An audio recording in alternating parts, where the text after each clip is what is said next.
Greetings and love to mostly everyone, everywhere. Thank you for tuning in to BasketNews.com. This is NBA accent Rokas, Grajauskas and Mykolas Jankaitis sharing their ideas, thoughts and observations from the NBA League with a Eurocentric point of view dedicated to all the European NBA basketball fans. Hi Mykolas. Hi Rokas.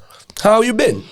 Well, shit, how's most of the normal world should be right now, and of course living through hardcore empathy and hating the scum invading the pouring out of shithole to Ukraine. Sorry, like I'm the more it gets, the more angry I get, but also, of course, you find the way to live with this situation. Of course, the situation here is just bad, just morally, but we can live our normal lives, and I'm happy and I'm appreciating that, at least. But of course, it's, you can, like, when you completely forget about everything and you're just being happy, then you blame yourself, that how can I be happy, so, when there's people suffering just so close, then you think, but why I'm never this compassionate about other people suffering. Why only right now? Maybe because I'm afraid that this will happen to me, and then it's a loophole of shit that's going through your head. And of course, this what happens during when you feel a war close. I'm young. I never experienced war, so this is the first time I'm handling it just as a concept that can occur to me, personally. So of course, so this is how I feel. It's difficult probably to understand, but it's difficult to understand for me also. So. Lots of love and support for all Ukrainians that's tuning in. We love you. We hate the scum coming in Ukraine, and we really hope that you guys get through it. Yeah, absolutely. I mean, it's hard to even concentrate on your normal everyday life when you just feel that something as big and as brutal is going down just in your backyard. You feel like a family member is being just treated in a savage way. And of course, we're all hurting. Us as Lithuanians, we do have close ties with Ukraine. I don't mean like economical or political. I mean just on an emotional level. It's like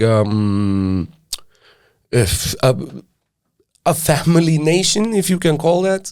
You feel as if they are a family member. So it's tough, and we've been the pointlessness of that, just fucking kills. Sorry for my language, but it's just when you try, when you look back at World War II, World War I, you look at those events. Well, yes, of course, it's tragical. It's sad, but you look at this like kind of story. It's it happened because of this, and that. Certain maniac had a certain view, and etc. But it's the fucking same right now, man. Yes, but it's like a certain maniac. It's impossible to feel a sense of it. It's completely pointless. Everything is like that suffering is so pointless. And of course, the same. All wars should be pointless, and it shouldn't happen. I mean, we've been also doing what we can, gathering support, just making donations and stuff. There are 2.8 million people in Lithuania, right? And in these 2 weeks, I believe that the current number of donated money towards the struggle of Ukrainians now stands above 17 million. So it's just that is also mind-blowing. Like how quickly we all came together to support this cause, and yeah, I mean, doing at least the things that can be done, because you cannot do that much, really. All normal people who are maybe listening this podcast and may not be as touched by the subject as Lithuanians are, I urge you to find a platform to donate what you can and like things or money. If you don't find platform in your own country, but I think it's impossible because basically every country has some certain organizations, because it's a really, really big event. But Blue and Yellow organization in Lithuania is really, really great and amazing platform. Just you can send them money and they will do amazing things with it. So you can do that at least. So there has to be a meeting and how the hell do you call that? A negotiation of a possible ceasefire should be happening tomorrow from where we are recording this episode, and it's going to happen in Turkey, and that is the most far-fetched connection to what we are ready to talk about, because that was really far-fetched. But yeah, let's go. We have a certain player from Turkey who has seen his role really diminish in the past few weeks, and now we barely see him playing, even though Furkan Korkmaz was having a decent season as a member of the Philadelphia 76ers. But after the James Harden trade, yes, we have spoken at length about how much better the Sixers got, how much improved they are, how they really solidified themselves as contenders in the Eastern Conference. But there are players who have been sort of moved to the shadow after the arrival of James Harden, including Tobias Harris, who has been just statistically terrible these past few weeks, and Furkan Korkmaz is also just not even statistically worse than he was before, but he's just barely playing. In the past 4 games, he did not play against Chicago. He played 5 minutes against the Knicks, 7 minutes against the Cavaliers. So I mean, he has scored in the past 5 games whopping 2 points total. So it's tough luck for Furkan Korkmaz, but it is the way it is, isn't it? Yeah, it's actually, for me, it's logical when you see right now, because Tyrese Maxey and James Harden are both playing amazingly and fitting each other much better than I thought it would be possible. Like really, Tyrese Maxey looks amazing playing besides Harden. And when you think about it, when James Harden played with another top playmaker in Chris Paul, he also looked really well. Of course, Chris Paul is much better player than Tyrese Maxey, but the whole idea, of James Harden just being the one ball dominant player and not fitting another ball dominant player besides him is maybe not that deserved. Because he's playing really good with good playmakers. Maybe that's like a recency bias. We saw him with Russell Westbrook as a ball-dominant player, but Russell's Westbrook. It's Westbrook's problem, I think, more so than James Harden's. And Tyrese Maxey has played 10 games since the trade. In those 10 games, he's averaging 21 points and shooting 51% from three-point line. So, I didn't expect that James Harden would unlock Tyrese Maxey, because it feels like they have a similar role on the court. But apparently they really help each other out. And if you would have asked me like before the trade or right after when it happened, I would have guessed that Furkan Korkmaz is like more suited towards playing next to James Harden, just as a pure shooter, as someone who can just knock down, open, catch and shoot threes. But this is a bit of an unexpected turn of events. And I mean, it's sad that one of the European players got demoted, basically. But yeah, Philly is, of course, much better than they were just a month ago. Well, I never thought, of course, that Korkmaz would play more than Tyrese Maxey, because Tyrese Maxey was having a really breakthrough season, and he's about to become a all-star caliber player in some upcoming seasons. I think at least lower tier all-star caliber, and Korkmaz was never about to be that, but he really seemed just to be an excellent fit, playing off ball, hitting some shots, and he took up to this some sort of backup ball handling role at some units in Philadelphia this season. And I really thought, his minutes shouldn't decrease, but the only time after Harden trade, he played more than 20 minutes. It was the last game against Miami, which Philly lost, where James Harden didn't play. So, yeah. So, I mean, but he was having quite a decent season, even though, his three-point shooting is down to 29% this year. But he had 4 games of scoring 20 points or more. He had games where he dropped 7 3-pointers, for example, out of 9. So, when he's hitting his shots, he's a serviceable player in the NBA, and it will be interesting to see whether some other team will inquire about him in the offseason, because right now he's being squeezed into a smaller role than he deserves from what he's been showing in his few years in the NBA. So,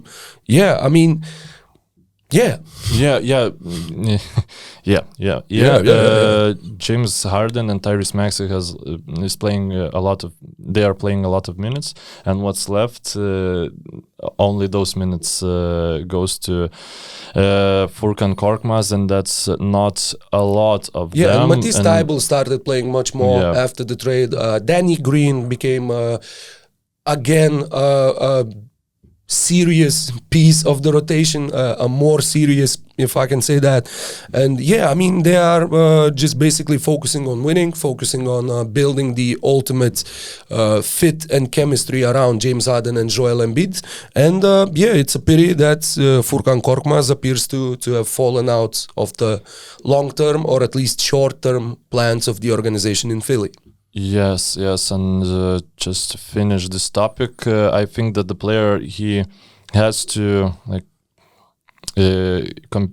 player he competes with most is not the Thybulle or Green, because they're just those players. Just that they will be playing next to Harden due to Harden's defensive deficiencies, but the player that takes most of the Korkmaz's minutes is Shake Milton.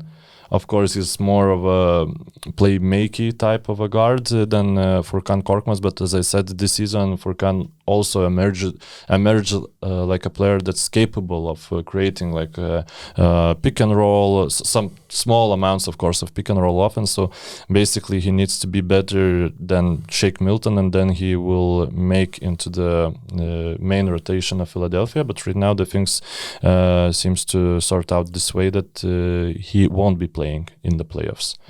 Yeah, it seems, and but still he has a chance to become an NBA champion this year. Kind of a solid chance, really. And right now I'm thinking how many Turkish players have become NBA champions? That is a question that I didn't ask myself before this podcast, and now it's a tough question to answer. Mehmet Okur became an NBA champion with the Detroit Pistons in 2004. He was not playing a lot, but he was on that squad. So I believe that he is. I think he, if you wouldn't say that, wouldn't have said that. Yes, he is an NBA champion in 2004. I thought he joined Pistons after 2004, and no, he actually left them. Yeah. So just and I believe that he's the only one.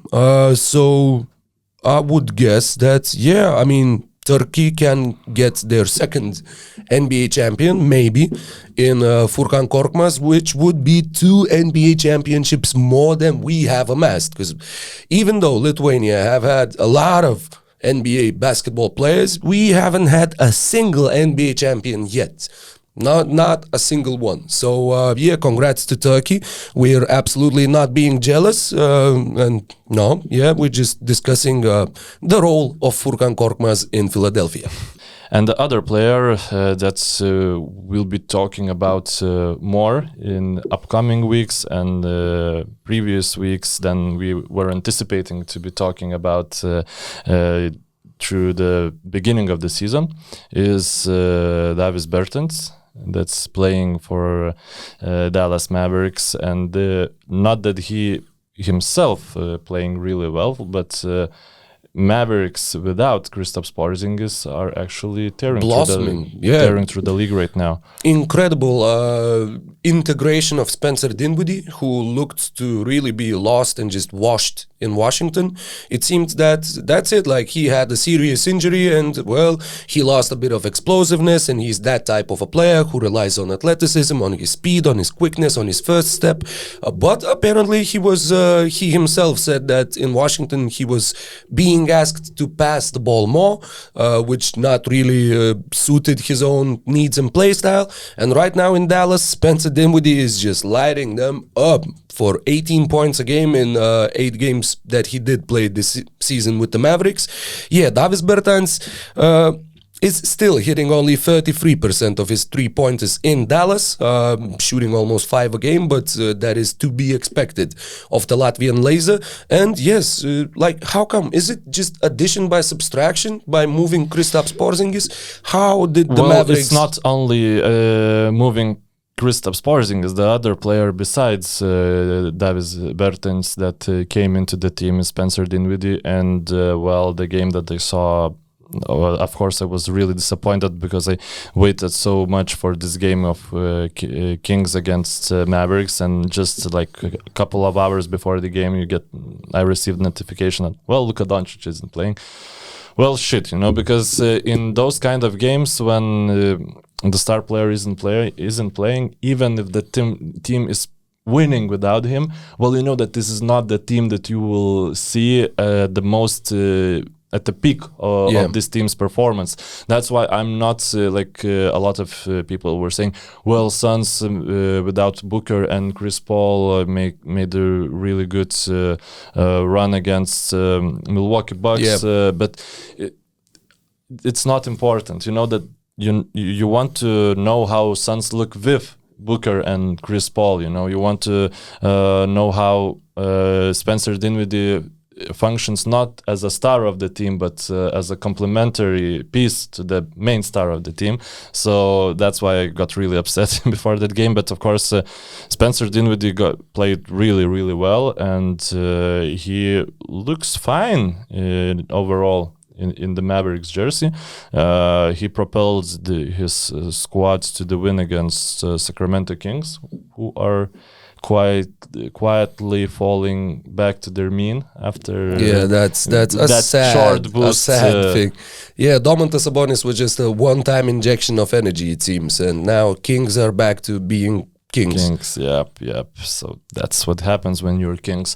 But the other thing about Dallas Mavericks is their defense. It always was, and I thought that Kristaps Porzingis was kind of a... Excuse me to interrupt, but it always was, just when Jason Kidd arrived. Yes, it always was this season. Always otherwise amazed they were me. Really, that was their weakest point in the entire era of Rick Carlisle. And basically what was really interesting for me that they were trapping Sabonis a lot on that game. They were doubling him a lot, and Kings, even with Sabonis is above average for a center, to say it mildly, court vision, they never really got anything out of those advantages from double team. Actually, they really got by with that aggressive doubling.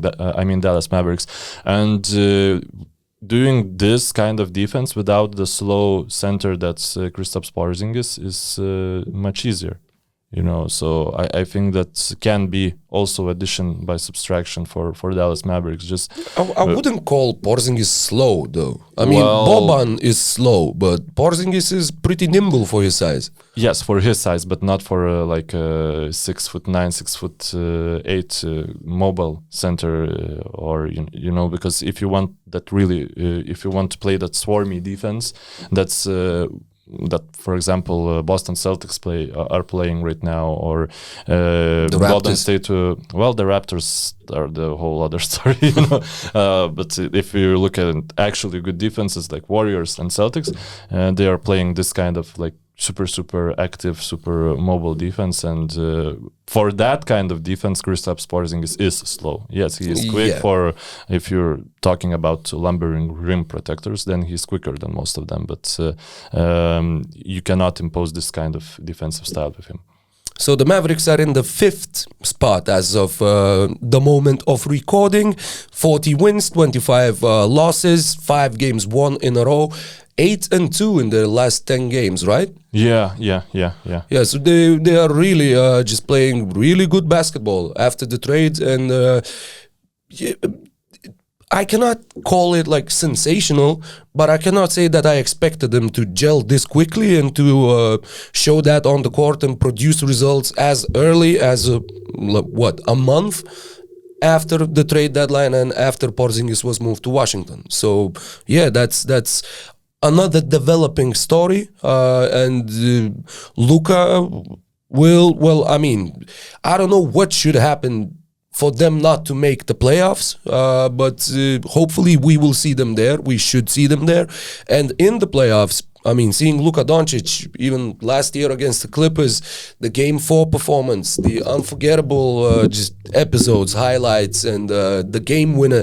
Yeah, I can't wait to see the Dallas Mavericks in the playoffs. Luka Doncic is one of the most amazing playoff players right now in that young modern tier of the players that are coming in the NBA, like alongside with Donovan Mitchell, Murray, also like really exciting playoffs performer. Can't wait to watch him. They just performed one against each other really well. But Mitchell also played really amazing the last year too, and I think Murray would have too. Just he got injury, and just of course, as I said in basically every podcast that we had.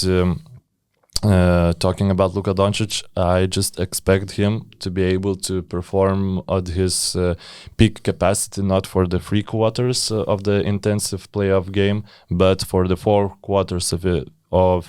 And if he will be able to do that, then there will be some games when other teams just won't be able to win against Mavericks. Just LeBron kind of games when you can have as good as defense as possible, as deep squad as possible, but just the other player on the other team is so good and that you cannot do anything. The Dallas Mavericks are pretty average at the moment in the clutch, which is as defined by NBA.com. They are sharing the 11-14th spots in win percentage in the clutch. And this is actually an improvement because, for example, last year, they were one of the worst clutch teams, if I remember that correctly. I don't remember the stats, so I will definitely No, they actually were pretty much exactly where they are right now. So they are not elite in the clutch, and that is a bit of a weird thing because like when you think about Luka Doncic, you remember the episodes, you remember the plays that he had in clutch situations, in tight games, in like when the stakes are at the highest that they can be. And apparently, I mean, just statistically, that happens way less often than we would think. So that's just an interesting point and an interesting fact that just sparks your mind a little bit. And yeah, I can't wait to see them in the playoffs and see if he can actually drag the Dallas Mavericks alongside with him, just as he did for the Slovenian national team in the qualifiers for the Olympics and in the Olympics as well. Well, yeah, and it's really nice that as critical as I've been for Jason Kidd as a coach, actually every single conversation we ever had about him, I always said something bad about him. But he's having a good season. Like no one expected before the season that Dallas Mavericks will be like first or second team, as we like maybe expected a couple of seasons before when Luka has had his first breakthrough season. So right now I think that you mentioned Luka will drag his team to the playoffs, but this squad is not needing to be dragged.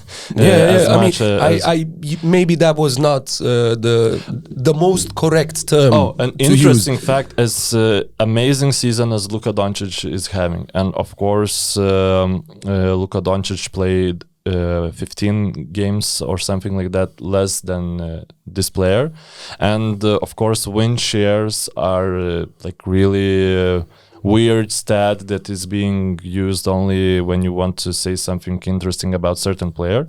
But leader in win shares, which is cumulative stat, for this season for Dallas Mavericks is not Luka Doncic, is Jalen Brunson. And it's really interesting what Dallas Mavericks will be doing with him. Right now he's earning like still on his rookie deal. Below 5 millions because he wasn't drafted really high. It was a second round pick, I believe. And Dallas Mavericks will have, of course, matching rights for this player, and they don't have any salary cap. So they basically are imprisoned just to other teams will know that Dallas Mavericks will have to match as much as they will throw at this player, and they will do the Nets kind of maneuvers that they were doing after blowing up their old big with Alan Crabb, Donatas Matejūnas, and the Miami Heat point guard without a tooth. How the hell was he named? Tyler Johnson. Yeah, Tyler Johnson. Yeah, they signed all of them to like extremely inflated deals, just to force the teams to force them to match in an unadvantageous position. But all of the teams did match those deals. And it's like really interesting. Like I think the best move for Dallas Mavericks in the offseason would be just try to figure out some way to sign and trade Jalen Brunson, but in this occasion it almost certainly should be a free team trade, basically, because not many teams that need type of player that and can pay for the type of player that Jalen Brunson. You can just take the Knicks, and they are really Knicks connected. Cannot send anything equal in value for Jalen Brunson that would be needed for Dallas Mavericks. They still have one of the Mavericks' first round picks. Yeah, they have picks, but from the Porzingis trade, I just sense that the Dallas Mavericks right now are not in pick accumulating mode. You can true. call that mistake, flaw, or something like that. But I sense that this new squad, let's say, of front office, new coach, new GM. They want to win as soon as possible with Luka Doncic, but they still want to remain flexible and make some moves. Like this trade of Kristaps Porzingis was just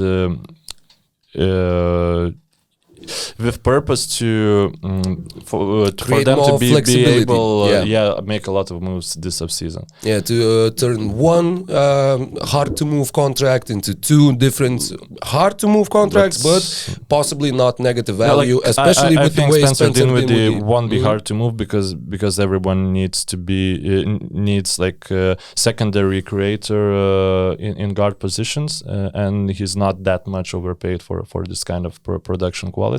Well, Burton is his other story, but I'm waiting a good couple of games from in playoffs from him, And if he will manage to have those, you know how good performance in playoffs can inflate your value. Just ask Bismack Biyombo, who played a few good matches for Toronto Raptors in Eastern Conference semifinal and East Final in 2016, and then he got $64 million. Yeah. In 2016, those were the bitter 16, the summer all of the players we talked about, 16. like Krabs, Johnsons, and Mateunas were 2016. Mozgov and Luol Deng, and two players with the same names that are having kind of. Well, I wouldn't say renaissance because they always maintained decent production quality, but one of them is definitely is having best stretch for the team that he's playing right now, and other one just had I don't know, it was a record 11 3-pointers. Yeah, that was a Utah Jazz franchise record, and I believe that was unofficial because nobody really measures that, but it was a European record for the NBA players. The European who has made the most 3-pointers in an NBA game is Bojan Bogdanovic with 11 3-pointers playing for the Utah Jazz. And yeah, I mean, Bogey, well, both of them are called Bogey, but Bojan Bogey, he really, really fits the Utah Jazz system and is, when I think about him, it's a bit of a pity that he's playing in Utah. Because, why? Because Utah is a team that not a lot of people outside of Utah root for. It's the smallest fan base. If you would check like followers on Instagram or on Facebook. I always thought it was actually Memphis Grizzlies or New Orleans Pelicans. But no, Utah, I believe, has the least following, and and if he was, imagine Bojan doing the same things that he's doing and playing, for example, for the Lakers. We would be talking about him non-stop. And the US national media would be talking much more about him. He would get much more attention and much more love from the people and just basketball fans in general. So yeah, it is, he's kind of in a good situation, but also at the same time, he could be in a better one. And yeah, I do remember him playing in Brooklyn.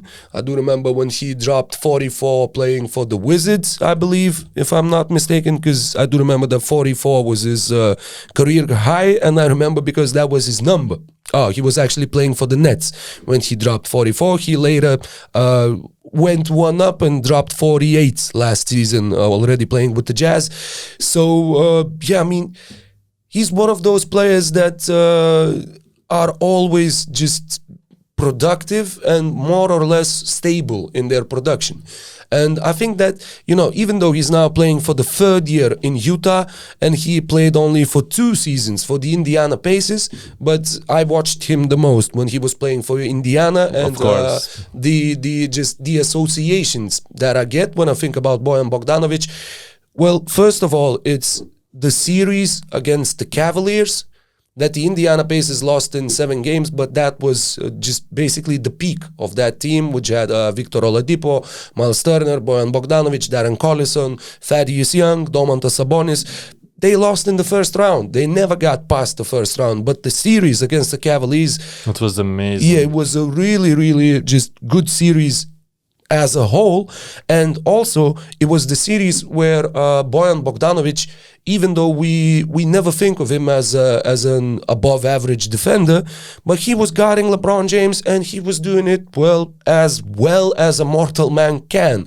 And that was really, probably, you cannot call that the highlight of his career, but for me at least, the things that I remember is the 44 points that he dropped in Brooklyn and the series that he had with the Pacers against the Cleveland Cavaliers.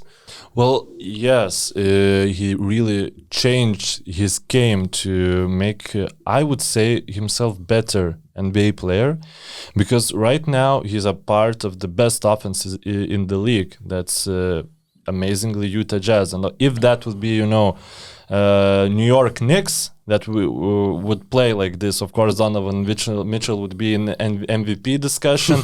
Rudy Gobert would be in the greatest defenders of all time discussion, like constantly. And Bojan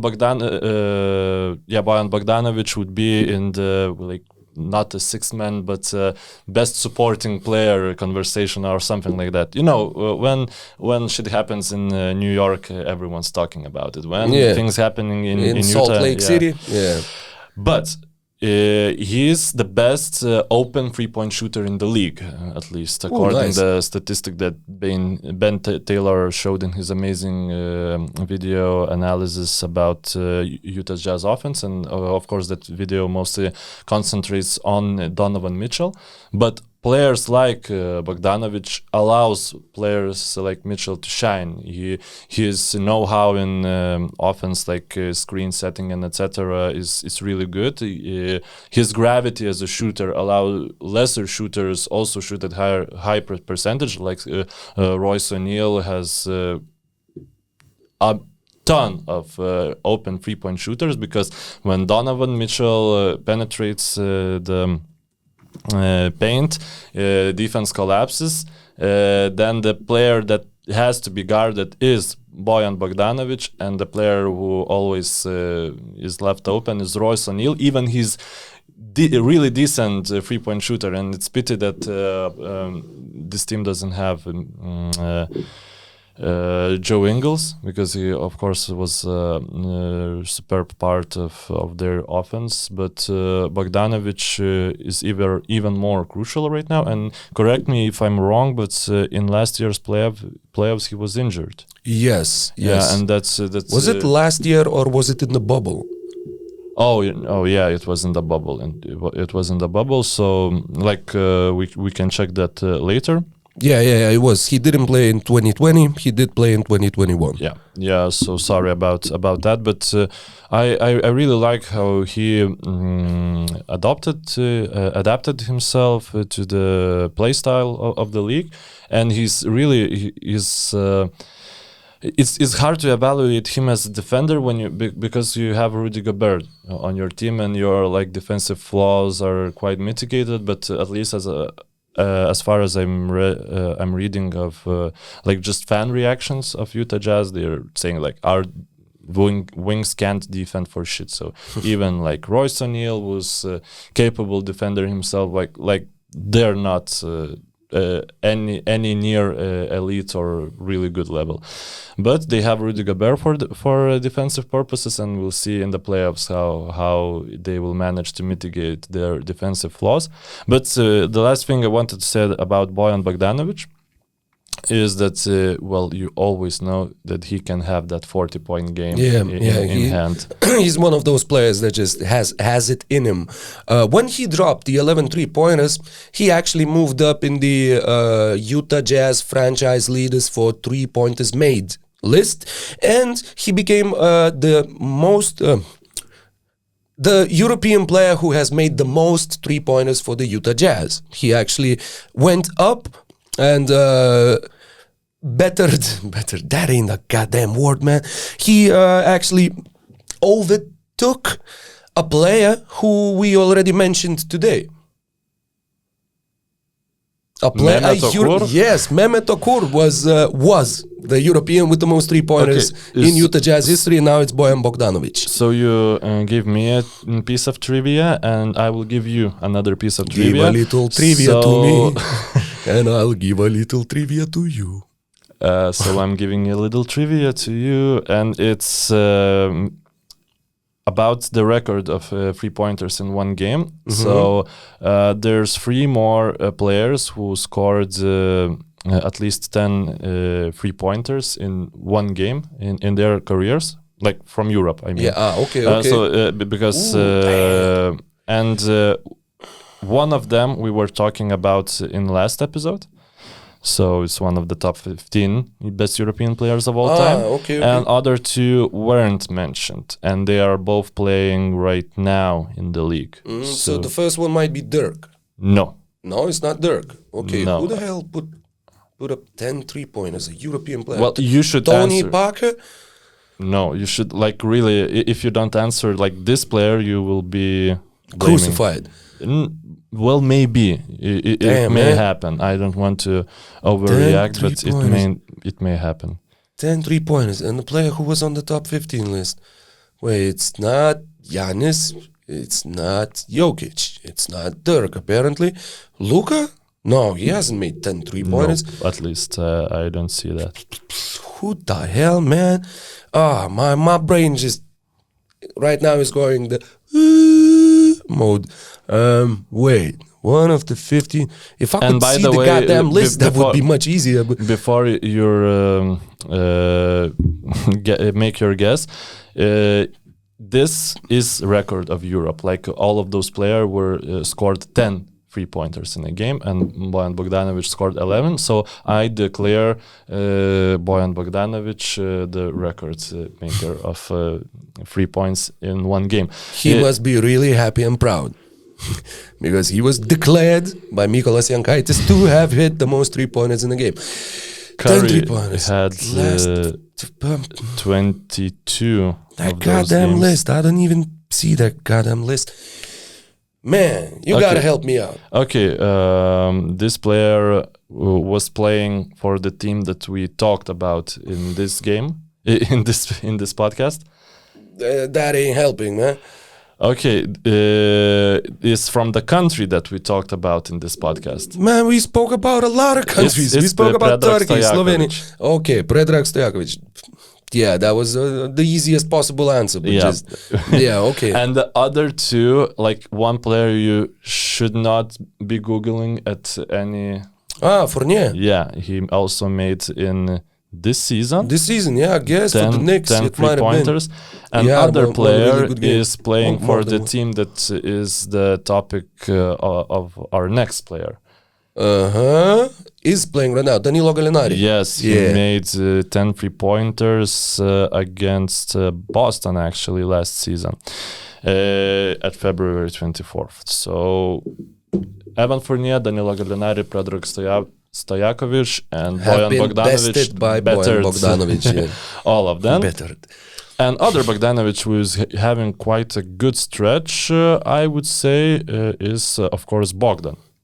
Yeah, I mean there ain't many more Bogdanoviches in the NBA, yes. but it's a fun fact that the top two offenses this season are the Utah Jazz at number 1 and the Atlanta Hawks at number 2. If you want to have an elite offense, you gotta have a Bogdanovic on your team, and it's just pick your favorite. But yeah. Bogdan Bogdanovic, even though the season of Atlanta Hawks has been really disappointing after making the conference finals, we all expected them to be like at least in the top 5 of the Eastern Conference this year. But currently, right now, as it stands, they are in the last play-in spot or the 10th seed in the Eastern Conference. Yeah, they appear to be moving in the right direction.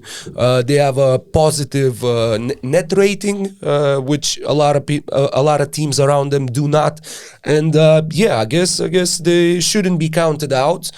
And last season as well, we can remember that they started terribly, but then fired Lloyd Pierce, appointed Nate McMillan, and then just went on a sick winning streak in the latter half of the season, and made the playoffs, and ended up getting Ben Simmons out of Philadelphia and getting to the Eastern Conference Finals. Yeah, and Bogdan Bogdanovic is actually, I think, amazing player for Nate McMillan managed team. And McMillan had Bogdanovic in Indiana, Bojan, and McMillan has a Bogdanovic now. What a lucky because, of course, same as Bojan, Bogdan Bogdanovic knows how to be not only a supporting player, but how to be an elite leading scorer. Like not elite, but main scorer for the squad, and he can play one-on-one really well. And just Nate McMillan is really good defensive coach. He's not that amazing at figuring out questions on the offensive end. So basically, when the other team plays good switch defense, Nate McMillan just sometimes just says, well, just try score one-on-one against this player. And then for this to work, you need to have players that are playing well one-on-one. Well, you have Trae Young. Good ISO players, yeah. Well, I think he's kind of good, but when Trae Young is having odd day out, you have Bogdan Bogdanovic, who's, I think, as a role player, we need to have in mind he's not a star player. He's a role player. But he can be. I mean, he can be the same way as Bojan Bogdanovic can be. He can be on a certain occasions. I think he. Well, if we're talking NBA context, then yeah. But I mean, as for his mentality, I mean, when he plays for the Serbian national team, the guy is a beast. Yeah, he's a killer. He has the mentality of he can just take the game on his shoulders. And maybe in the NBA he doesn't have such an advanced role, but he definitely can do that if given the chance. In the playoffs, you need that. Yeah. The same, with Patty Mills. He's an amazing role player, but you know that he can step up on the big moments, because you've seen also in the playoffs, but also with the national team. Yeah. That, he can take up on the big moments. But I actually think that stepping up in the big moments is not the thing that Bogdan needs to work out, but emulating that role player type of skills in his game. Can you compare him to like CJ McCollum? Someone who can handle the ball, who can be a secondary player, but now when he got moved to New Orleans, he's playing as the main playmaker. He's basically playing as the point guard. You could do that with Bogdan. Well, yes, and other thing, like both of them are really crafty with the ball. Yeah, but one thing that I actually never noticed just until today when I was looking stuff up for this podcast, Bogdan Bogdanovic, it's his 5th season in the NBA, and his career high, like for a season, was in his 2nd year when he attempted 2.3 free throws per game. The rest, the other 4 years, he doesn't even shoot 2 free throws per game, which is a bit weird because he's got good ball control skills. He's a good isolation player, but apparently he's not someone who would try to finish through contact and go hunting fouls and just looking for a way to get to the free throw line. Well, hunting for fouls is, I would say, it's really an NBA specific thing. I'm not watching a lot of EuroLeague, but I don't see a lot, like such a high percentage of players, especially star players, that are trying to hunt for fouls, as hardly as, let's say, main stars of the NBA. Yeah. First thing I heard about Trae Young when people were starting to analyze his play in Summer League, so after draft, it wasn't his shooting, wasn't his passing, wasn't his speed or something like that. Like it was, well, he knows how to draw those bullshit fouls, and will help him a lot to start his career. And we see this being true. And of course, when you have Trae Young, who's like better than 99% of the players, good wording would be, say, 19 is in 99th percentile of players. That's the NBA thing, that's weird. I mean, you could say just he's better than 98%, but now he's in the 99th percentile of the players. Weird phrasing. When you use the sentence, all other sentences that come afterwards are more credible. It's like just and add some win shares and you have the perfect NBA analytic scenario. It would seem so that I'm like making fun out of analytics, but I would really want to say that when used by right people, it's really, really useful piece of insight into NBA basketball, because it shows a lot of things that ordinary eye or just worst thing is just to scroll through box score, and evaluate players. I think that this is much worse than just watching the game and evaluating player. But advanced analytics are really, really good tool for understanding basketball. So basically, Bogdanovic has Trae Young in his team, and there's no point of him trying to but I mean he averaged the same in Sacramento, a little bit more actually, but it's just not his forte. It's not not his modus operandi, not his bailiwick. It's just the way he plays. But he doesn't play the same when he plays for the Serbian national team. Well, which is, I cannot say anything seems like a about little that. bit like he has a bit of a leash. He's a bit restrained he was in Sacramento and is in Atlanta, and it would be fun, at least for me, to see him like fully unleashed, because I think that he has like a bit more potential, even though he's already 29 years old. But just as far as his role goes, he could be a more impactful player, I believe. I completely agree with you. Just I have that feeling. I don't have the same feeling about Bojan Bogdanovic. Yes. I think that he is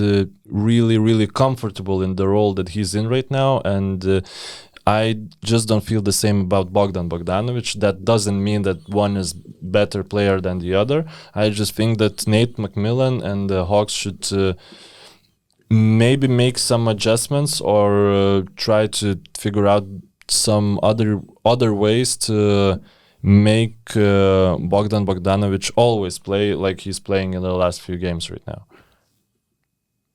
And for the last topic, we have, or at least one of us has prepared to discuss a very niche topic, I should say. But this Niche is it is, yes. This is NBA accent. This is the same as in our Lithuanian podcasts. We can spend 40 minutes talking about Thaddeus Young and not mentioning LeBron James or Kevin Durant. It's a little bit similar here, because the last topic that we have is connected to two players and to a team that has been really outplaying the expectations, I should say, because they are playing without possibly their three best players in Kawhi Leonard, Paul George, and Norman Powell. But the LA Clippers are currently, as it is, the 8th seed in the Western Conference, and they have been doing really, really well and really surprising a lot of people. And the thing that you took notice of is, of course, the play of their centers. Yeah, it's both of those players are changed my opinion. I'm not even talking about the league's opinion about them, but my opinion. When Los Angeles Lakers traded Ivica Zubac for Malik Beasley, Mike Muscala, Mike Muscala and Malik Beasley, I believe. Yeah, and move. of course, I agree that it's pointless trade from the LA point of view, Los Angeles Lakers, point of view.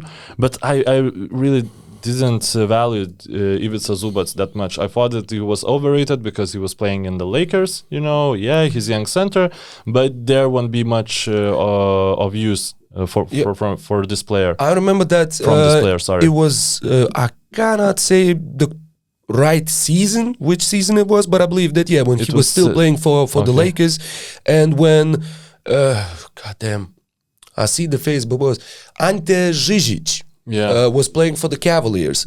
And there was, I believe, a couple of weeks or maybe 3 weeks, max a month, but a period when both of them looked to be like really, really rising stars. They were just doing everything and doing everything at a really high level, which is also interesting because they grew up together. They played for the same youth teams. They played not only on like national level, but just in the club level as well in Croatia. And it was, at the moment, it seemed that both of them have the same rising trajectory of their careers. But now Ante Žižić is playing in Europe, and Ivica Zubac is the starting center of a playoff team in the Western Conference. Yeah, and he would be starting center in a lot of teams. And I think that, like, having in mind his contract, having in mind his outlook to his role, is a player that never will be angry when the Clippers will go small ball in the playoffs against in the crunch minutes, because that's basically always what happens in the playoffs. Just the game goes that way, but he's super useful, just anchoring that defense and that ever-changing squad in this regular season, and why we have Clippers like quite firmly in the 8th position. And I would love to see them in the playoffs. I don't think they will make it though, but God knows anything can happen. Lou is amazing coach, and Zubac is amazing center, and just his journey to this role, for me, it's outstanding, and I really, really like him. But I would really just to sorry for interrupting, but Always. I would really love to see the Clippers facing the Lakers in the play-in. That would be dope. And if the star-studded side of LA lost to a team who just has basically, well, no all-star caliber players as it is at the moment with their health situation, that would be just such an interesting two completely different points of team building, of just the current circumstances that the teams are in, and that would be a dope matchup, and I would really love to see that. And I'm afraid that I would kind of actually be rooting for the Clippers. Even though I would love to see LeBron James and Anthony Davis and Russell Westbrook in the playoffs. If we won't see them in the playoffs, that would also kind of take away from us a part of a story of the season that would be really interesting. Not from NBA accent though, because we don't have anything to talk about in the Lakers. And they don't really. We have two players to talk about in LA Clippers, and the other player for me is even more shocking his progress than Ivica Zubac. Absolutely. When he played for Žalgiris, I thought nothing about this player. When I thought just a young talented player. Why are you taking him? There's no point from him. When he played for the Houston Rockets. For Houston Rockets, I also just thought him as a player that was hyped before his entering to NBA, and he's just trying to prove himself. He wasn't even really that hyped. He was a second round pick, and I'm not saying I was right. I'm just saying that this is the way I thought about him. If you would have asked me back then, I would have guessed that he would end up following the career path of a Donatas Motiejunas, ending up in China after a few years, then maybe coming back to Europe. I didn't expect that Isaiah Hartenstein would still be playing in the NBA.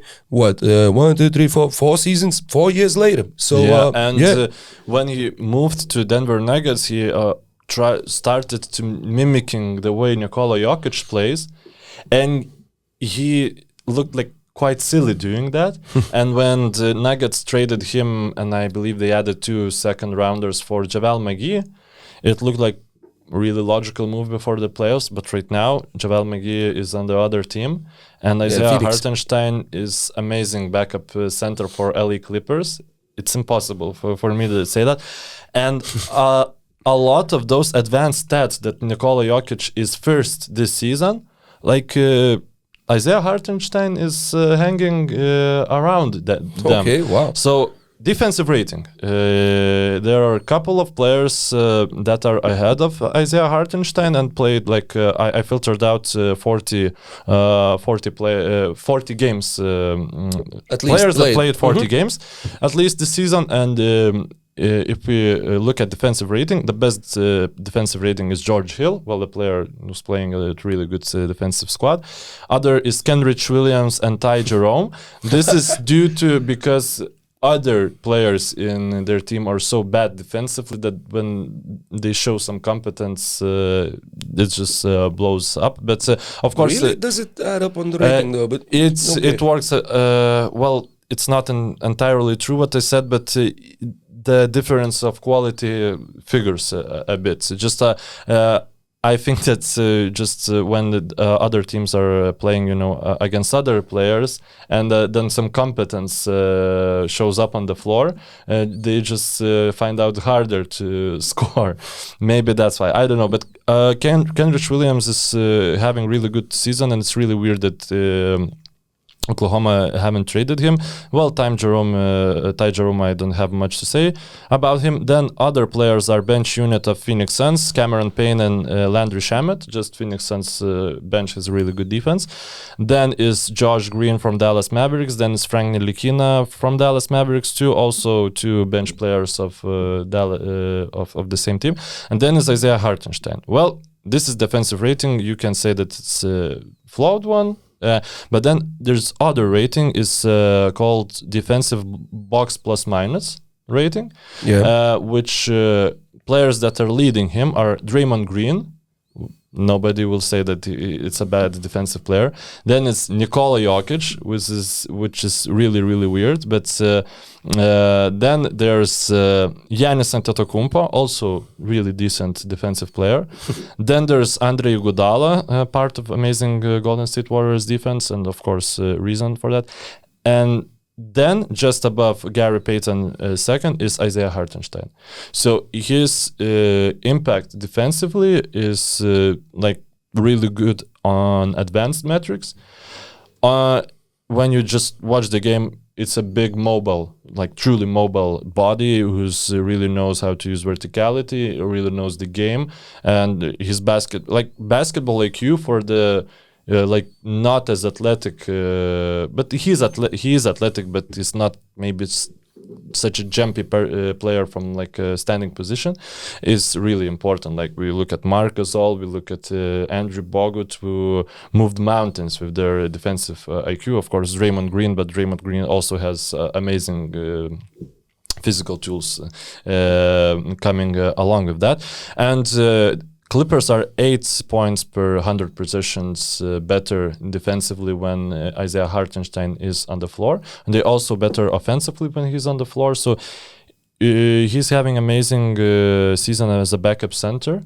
The center that's good defensive, like I'm talking about his defense right now, but you don't even need to talk about his offense. Like he has a floater, he can pass, he even can dribble a bit.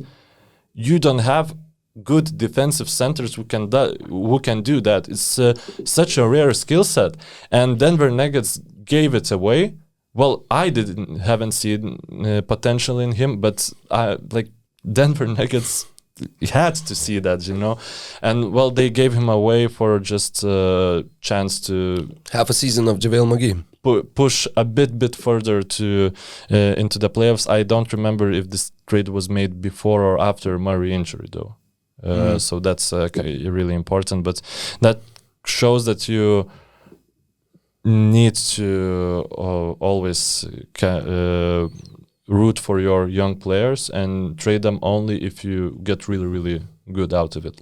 Like Utah Jazz traded Trey Lyles because they got Donovan Mitchell out of it, Yeah. Denver Nuggets makes a lot of bad trades, actually. Yeah, they kind of do. And but yeah, Hartenstein was traded to the Cavaliers, and he later signed a contract with the Clippers. He was dealt to Cleveland on March 25th. Sorry. And he finished the season there, I believe. Yes. And before the season, he just signed a deal with the Clippers. So he arrived as a free agent and not in a trade. But yeah, I mean, Isaiah Hartenstein, I remember like in 2000, what was it? Yeah, like 18, 19 or so, when we were doing NBA basketball games, we used to joke about him. What rhymes with Hartenstein? Garbage time. Yeah. But now he's an unimpactful NBA player. He's making garbage time to be played with his amazing. He creates garbage time, and in the best sense of the word. Well, of course, if we would move him to the starting lineup, his numbers wouldn't be so great because just Clippers as a whole, they have much worse starting five than much of other teams because they didn't have Kawhi Leonard and Paul George playing, but they have much better bench. Like their bench is really, really similar to their starting five, so they are just ousting the teams when the backups are playing. Yeah. Now we have sort of moved on from that, but when we were talking about Croatian NBA players, this is not even trivia because I was really, really surprised to find the fact. We can all remember that Toni Kukoc became NBA champion. Croatia, of course, has an NBA champion, but they have one more, which I had completely spaced out upon, that Jan Tabak became an NBA champion with the Houston Rockets back in the 90s. That's insane. I mean, the Rockets had like Robert Petrushka from Slovakia, and so the Slovakians have an NBA champion, but we don't. Well, we will. One day we will. Okay. So it was really interesting podcast. Yeah, that was an covered extensive episode. A lot of players, like maybe players who are not getting enough or as much spotlight, but we cannot talk about Nikola Jokic every episode. But we will in the upcoming ones, because player is having one of the greatest seasons, individual ever. Of all time. He can become the first player in NBA history to lead his team in points, rebounds, assists, steals, blocks, and field goal percentage. Yeah, he's a good basketball player. Yeah, he's quite decent. Yeah, I would agree. So thank you for listening. Stay strong. And as always, have as nice week as it is possible right now. Yeah. Love and peace to everyone, almost everyone, everywhere. Have a good night, y'all.